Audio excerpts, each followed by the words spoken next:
welcome back to ZEN here on Ottawa BuzzTV. It's Tune Up Tuesday, which means we're putting the soul back into solutions one question at a time.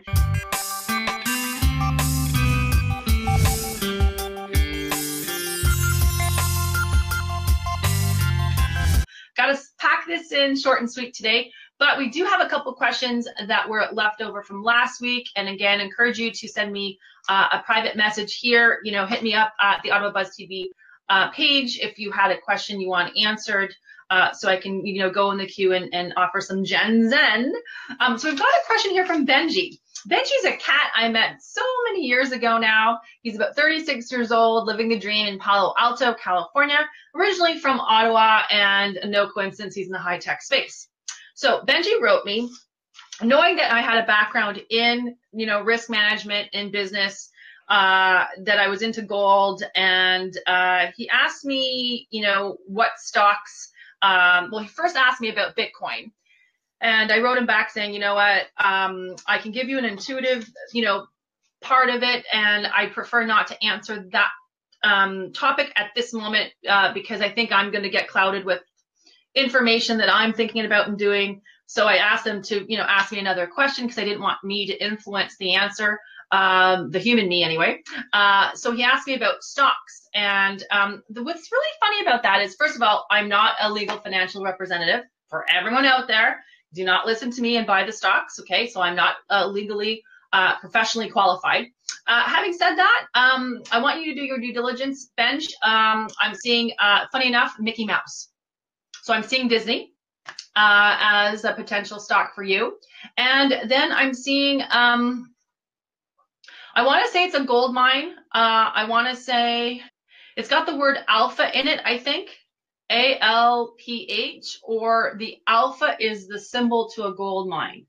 I'm not getting a name. I don't know. Like, it could be the name of the gold stock or the mine's name. See if there's an ALPH out there in the gold mine. I think it's a Canadian, for sure it feels North American, if not a Canadian company. Check that out just for fun and see what comes up. And then my guides are telling me to invest in your own company. So that was not on Benji's list of potentials, but certainly my sense is if you have the money to play, buy stock in your own company and see what that might do.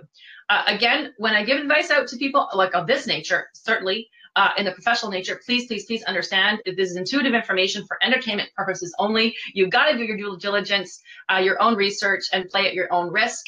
Because again, what do I know?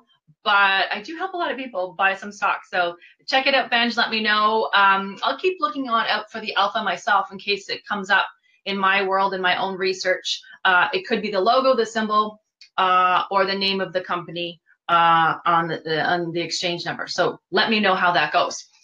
The second question was from Martha. So Martha had asked me a question about romance. Again, we get a lot of these romance questions because everyone's trying to, you know, find their divine union. And 2018 is all about one and one coming together in divine fellowship and collaboration, in union, male and female energy partnering, being balanced. I think that's why you're seeing a lot of this Me Too energy out there.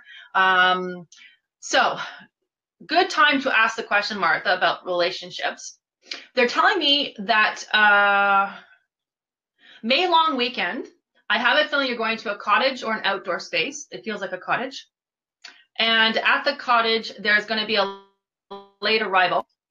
And I see you all at the dock or whatever it feels like near the water. And then it feels sort of like twilight energy. And the hostess feels like a woman, says, oh, there's so-and-so. And everyone from the dock looks back, and coming down the stairs is a guy that you don't know. And my sense is this is a friend of a friend within the group you're with, unexpected and expected at the same time. And it's going to be really soft energy. It's not going to be a real, like, instant, like, whoa, who is that? But it's going to be soft and familiar and safe energy. And my sense is by the first, again, they're showing me you playing like Scrabble or Cards Against Humanity, or like some kind of board game or card game, by the first game, you're going to realize this guy's got a lot of good in him, and your interest is going to be piqued. And I think this could be the start of something interesting. Like all women and men, smile, be open, be kind. I learned that lesson in ballet big time. Don't be a bitch. Don't be a warrior. You don't have to lead with your power. Quiet power is the best. Lead with your kindness and your softness and your sweetness. And my sense is that nature or the events of that weekend will do the rest. So pay attention to invitations to cottages or outdoor spaces. Pay attention to unexpected male visitors at events that you're invited to, and really be soft. So it's sort of one of the biggest learnings I learned on my trip is, you know, it's naturally your natural sweetness, your natural softness will get you more bees to the honey. So check that out. Let me know if you get to go anywhere. Again, if you don't go anywhere on, this is the question I always get. Well, what if I don't go to a cottage? What if I'm not invited? What if no one finds me? Again, you just want to sit and hold the vibration, Martha, of the person you're looking for. I would tell you to read the book, The Calling in the One. And I would say read the book and start feeling the energy of the new partner that you want in your world, regardless of any events that I may or may not see. Sorry, I'm getting questions, and that's why I'm looking at my dashboard. Hold the vision of the perfect partner that you see and you feel in your own consciousness, in your own feeling body. And again, regardless of whether I'm right or wrong, whatever events you go to, just be open and smiling to the male energy that you want to attract into your life. So let me know. So of course, as soon as I start talking about romance, everyone's like, hit me up. So Amanda, I'm going to do the one for you because you just popped in. So there's going to be a teacher, Amanda. I believe Amanda, if I'm right, works at a school or is around a school, or perhaps it's her son's school or your child's school. My sense is there's a teaching energy or a teacher energy that will come into your life. Again, I'm assuming you're heterosexual because it's a male energy I'm feeling. And I feel it's very soft energy. Divine man.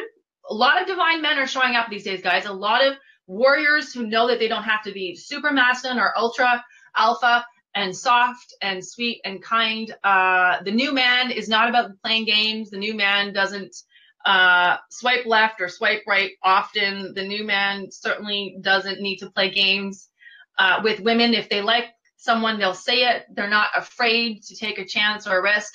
So Amanda, my sense is a teaching energy, whether it's a physical teacher at a school, it could be a karate teacher, yoga teacher, could be any kind of teacher, comes around June.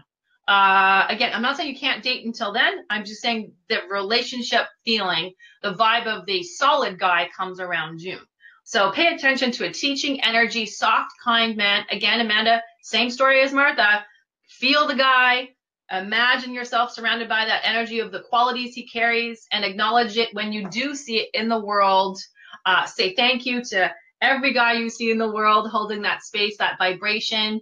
Acknowledge it, see it, feel it, and you will attract it in. Again, my sense is it's a teacher around June. Last official question, what time do I have? So this is a healing question. So Barb has a strange, let me just say, thing in her body, and she doesn't know what it is. So again, I always have to say, I'm not a medical professional. You have to go check it out with a doctor, a lawyer, an accountant. You got to do all the professional stuff. But while you're doing that, what they're showing me, Barbara, is it's in the right upper, again, armpit, lymph node. I want you to get some lymphatic massage if it's not too sore. And then I would like you to get some good energy medicine, whether it's shamanic energy, the journey, theta healing, really kind of focus on that part of your body. And my sense of it is it's unresolved anger from the age of 12. And this is so bizarre. What I'm getting off of your body, Barb, it feels like you weren't allowed to do something at a young age. it feels like a camp or a program, like you weren't allowed to dance, or you weren't allowed to do something that you really, really, really wanted to do passionately. Your parents were afraid. It was a fear-based decision. I don't think it was a money decision. It was more of a fear-based decision. And it's so stuck in your craw that it's starting to sort of make itself known to you about how are you denying yourself pleasure? How are you denying yourself your creativity, passion, and putting your passion into action? So the remedy would be forgiveness, body talk, energy medicine, always going to your doctor, always doctor, doctor, doctor. Go to your doctor, find out what it is. Then energetically, heal the stuck emotion of anger from the age of 12. A really good book is The Age of Miracles by Marianne Williamson, or doing the passion test. Google passion test online. Check it out to see what your passions are, and really making a commitment at 2018 for you to live some sort of passion activity or hobby and making time for yourself. So that's all the time I have for this week, guys. Again, I do welcome all the questions you posed today. I'm going to bank them for next week, and we're going to have to table it for another day, and see you next week for more Gen Zen.